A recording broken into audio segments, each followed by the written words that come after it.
ஒரு இரவு பொழுது வேளையில் அடியவர் வேடத்தில் இறைவன் வடலூரில் உள்ள தர்மசாலைக்கு வந்தார். இரவு வள்ளலார் படுத்திருந்த போது தம் இரு கால் பாதங்களையும் வள்ளலாரின் தலைமேல் வைத்தார்.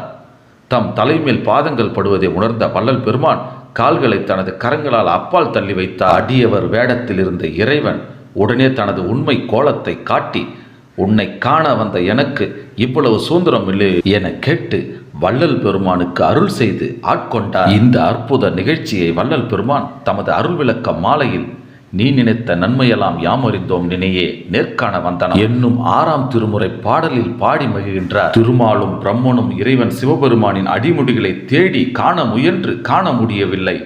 அந்த திருமாலும் பிரம்மனும் காண முடியாத அடிமுடிகளை இறைவன் வள்ளல் பெருமானுக்கு காட்டிவித்தான். அதனை பிரம்மன் விண்டு கண்டறியா முடியடி எனக்கே விளங்குகிற காட்டிய விமலா என 6ஆம் திருமுறையில் பாடி இறைவனை